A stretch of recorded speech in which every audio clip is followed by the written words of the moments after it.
Episode की शुरुआत में हम देखते हैं कि असेंबली इलेक्शन वाला दिन आ चुका था और बहुत से लोग वोट देने पहुंचे थे। मिस्टर चा भी उस समय वहां अपने सपोर्टर से मिल रहा था। सुनवो अपनी साइकिल से उधर से गुजर रहा था तो शामन उसे रोककर पूछता है कि तुम नहीं वोट करोगे। सुनवो मिस्टर चा की तरफ देखकर सुनाने जैसे टोन में बोलता है कि ऐसा कोई कैंडिडेट नहीं है जिसके लिए मैं वोट करना चाहता हूँ। दूसरी तरफ हम येबन को देखते हैं जो पुलिस स्टेशन में थी जहाँ ग्वांगसिक और ईरान को लाया गया था।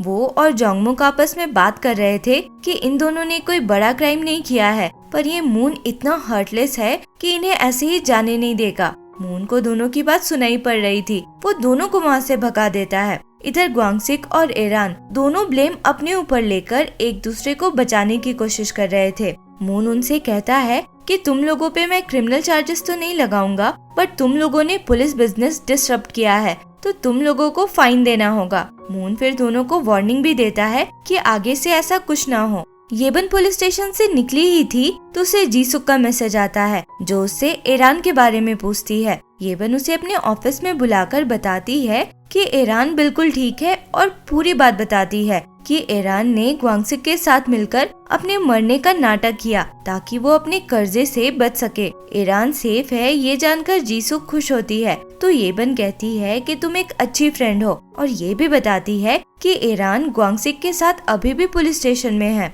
ईरान ग्वांगसिक के साथ पुलिस स्टेशन से निकली ही थी कि वहाँ उसकी बॉस अपने गुंडे को लेकर पहुँच जाती है। वो गुंडा उसके बाल पकड़कर उसे ले जाने लगता है और उसकी बॉस उससे कहती है कि चुपचाप हमारे साथ चलो वरना तुम्हारा बॉयफ्रेंड भी पिट जाएगा। ईरान की बॉस जब उसे ले जा रही थी तो वहाँ जीसुक भी थी और उसको देखकर ग्वांगसिक समझ जाता है कि उसी ने अपने बॉस को ईरान के बारे में बताया।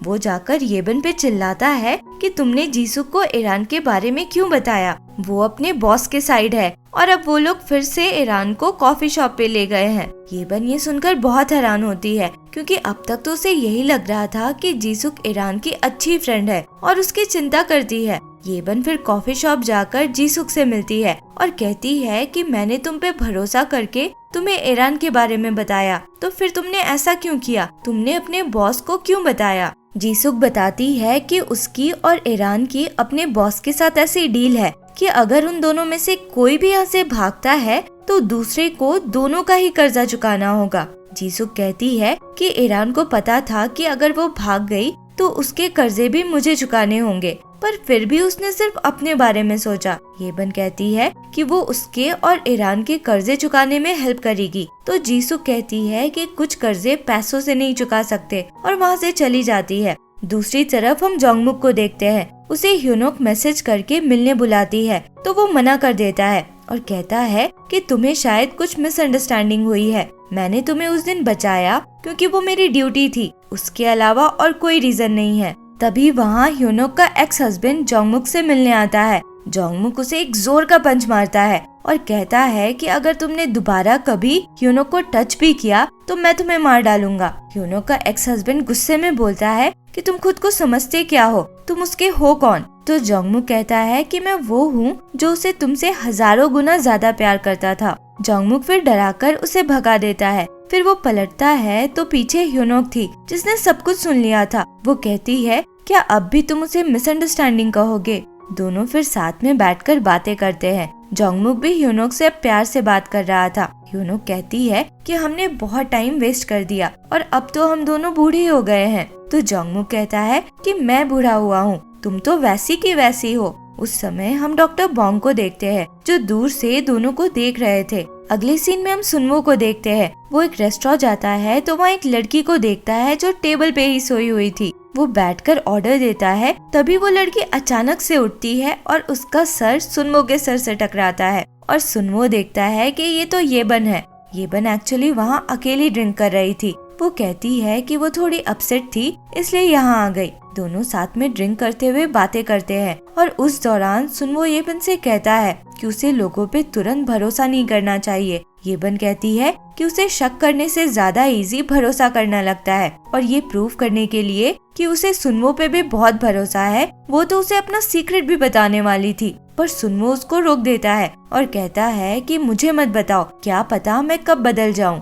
येबन ने ज्यादा पी लिया था और ड्रंक होकर वो बेहोश जैसी हो जाती है। उसका सर टेबल से टकराने वाला था तो सुनवो बीच में अपना हाथ ले आता है। येबन को एक विजन जैसा दिखता है जिसमें उसे जीसुक की डेड बॉडी दिखती है। फिर अचानक से उसे होश आता है और वो बाहर भागती है। उस समय सुनवो रेस्टरूम में था। वो बाहर आता है तो देखता है कि येबन अपना फोन छोड़कर कहीं गायब थी।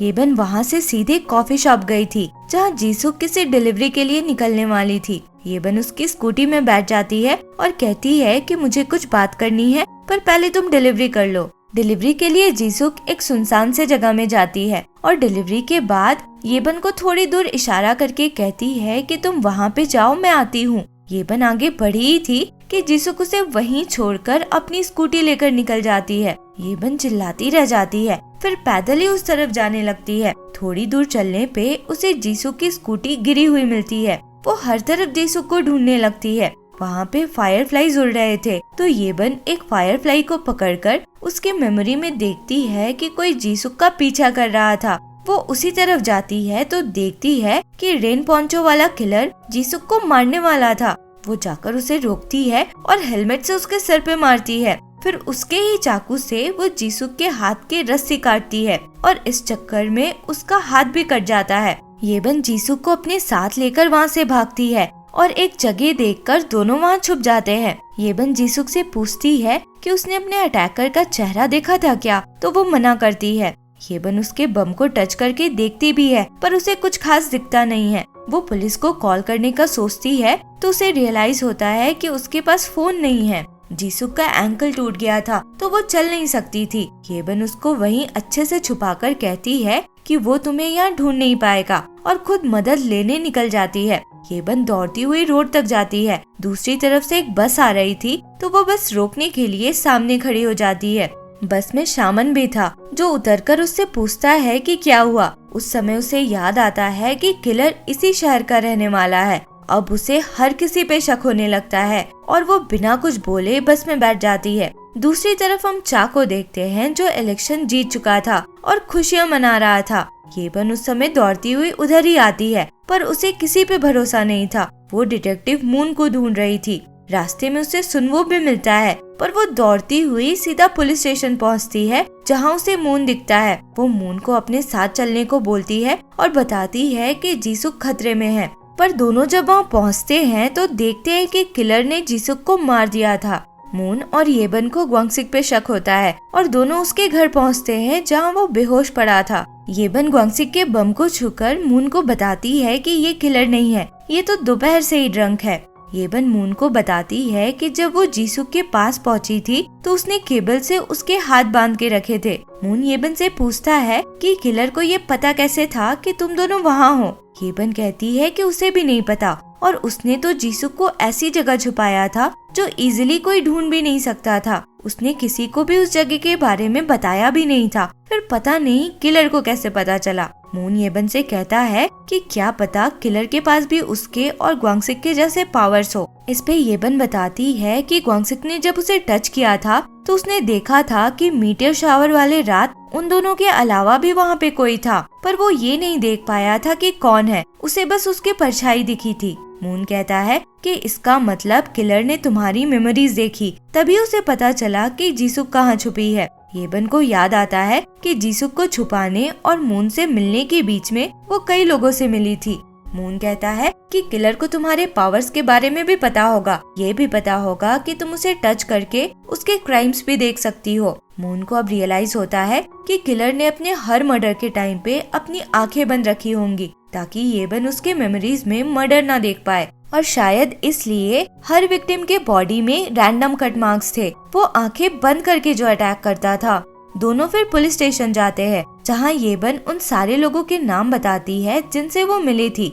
सबसे पहले तो वो शामन से मिली थी जिसने उसके हाथ पे टच किया था, पर येबन कहती है कि वो किलर नहीं हो सकता। वो अपनी फैमिली को सपोर्ट करता है और एक अच्छा डैड है। उसके बाद येबन ओखुई के डैड असेंबलीमैन चा, अपने ग्रैंडफादर जोंगमुक, डिटेक्टिव ना और सुनवो से मिली थी और सबसे किसी न किसी तरह का फिजिकल कांटेक्ट हुआ था। येबन को तो इन सब में से किसी पे भी शक नहीं था, पर मून कहता है कि अभी के लिए ये लोग ही हमारे सस्पेक्ट्स हैं। वो येबन से उन सबको टच करने को कहता है, पर येबन के हाथ में तो चोट लगी थी तो वो कहता है कि वो लोग ग्वांगसिक की हेल्प लेंगे। दूसरी तरफ हम डॉक्टर बॉन्ग को देखते हैं। वो एक फाइल देख रहे थे जिसमें बहुत से पेपर कटिंग्स थे और एक फोटो भी था जिसे देखकर वो थोड़े इमोशनल से हो जाते हैं। अगले दिन वो जोंगमुक से मिलकर वो फाइल उसे देते हैं और कहते हैं कि ये एक केस से रिलेटेड है जिसपे वो बहुत सालों से इन्वेस्टिगेट कर रहे हैं। वो जोंगमुक से इन्वेस्टिगेशन कंटिन्यू रखने को बोलते हैं और ये भी बोलते हैं कि वो ह्योनोक का ध्यान रखे।